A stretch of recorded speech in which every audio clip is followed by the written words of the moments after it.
Motorweek, television's automotive magazine.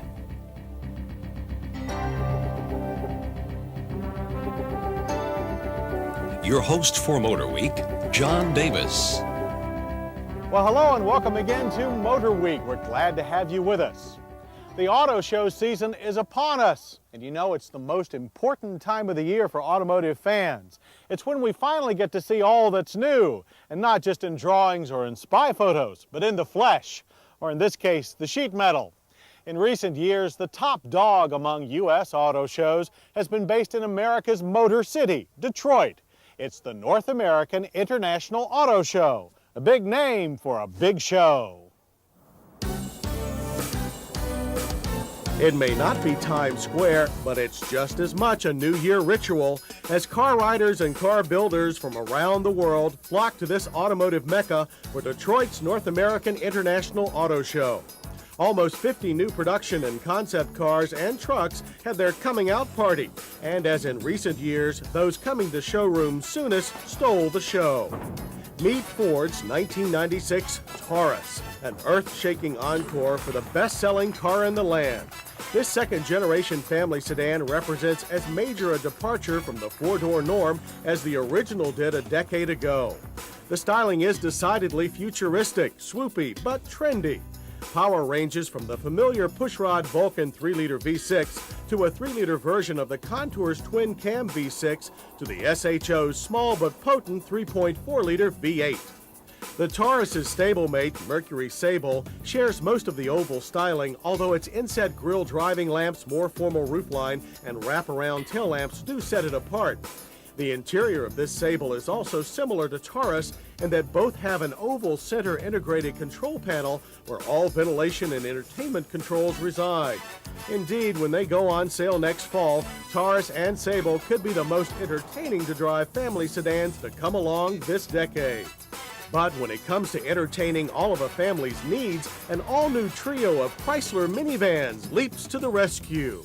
Looking a lot like tall Windstars, the 1996 Dodge Caravan, Plymouth Voyager, and Chrysler Town & Country are not so much a reinvention of the original as a complete refinement.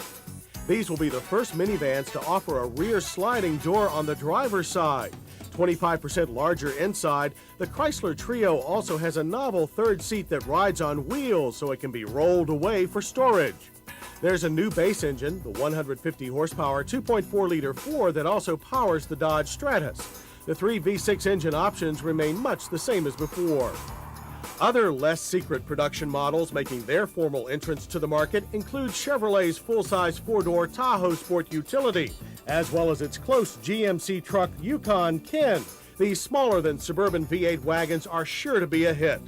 Indeed, everywhere you looked, sport utilities were the hot topic. Land Rover used the pomp and circumstance to reveal the new Range Rover. Hyundai, its first sport utility, the HCD3. Oldsmobile, this Blazer clone, the 96 Bravada. And Suzuki, a revised Sidekick. And Samurai replacement, the X90. Suzuki also showed its soon-to-appear C-Car, the Esteem. And there were plenty of other new cars introduced too. BMW showed its soon-to-be sold in America 318 Ti hatchback. Mercedes-Benz its German-made AMG C36 sedan. This Cool Breeze is Plymouth's version of the corporate JA car, while Nissan unveiled its imported 200 SX Coupe and the car on which it is based, the US-made Sentra. And just when we feared it might disappear, Acura is putting some fresh wind in its NSX Exotic by removing the top. This Targa version goes on sale in spring. Still, with all this production sheet metal and plastic, there were plenty of head-turning auto show concepts for Motown viewing. Buick's XP2000 concept is a turn-of-the-century rear-drive sedan that uses advanced electronics to make driving safer and less stressful. The shape, however, looks so roundly contemporary that we wonder if it will not wear a Park Avenue badge much sooner. The shape of Ford's mid-engine GT90 is anything but round. Its sharp fiberglass and carbon fiber planes are currently in vogue with megabuck European supercars. With a 6-liter V12 power, Ford claims a top speed of 220 miles per hour.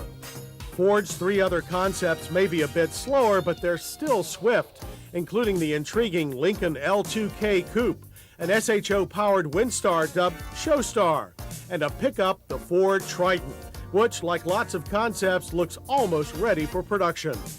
Indeed, Pontiac's Grand Prix concept is a thinly disguised tease for the real thing in 1997. Ditto Oldsmobile. This Antares concept probably looks a lot like the next Cutlass Supreme, while the Acura CLX Coupe is not too far from the US-made car due in less than a year. However, when it comes to concept cars, no one tops Chrysler. Most mouth-watering is the Chrysler Atlantic, another stunningly beautiful concept coupe that uses classic lines and straight 8 power to stir anyone's imagination. The Plymouth Backpack looks like a follow-up to the Jeep Echo, a small sport utility with a flexible body design to attract youthful buyers that want all cars in one. Meanwhile, Eagle got everyone jazzed up with the Jazz, an extreme cab-forward sedan that, like the Atlantic, uses themes of the 1930s to show us how automotive design just may be headed back to the future. But Detroit's big gala is also about the best of the present. Once again, journalists from around the country gathered to bestow awards for top picks for the here and now. Winner of the 1995 North American Car of the Year is the Sharp Chrysler Cirrus, while North American Truck of the Year honors goes to the value-packed Chevrolet Blazer. As both are domestic models, these car rider picks say reams about the resurgence of Detroit in the automotive world. And the North American International Auto Show 1995 edition was a whirlwind showing all around.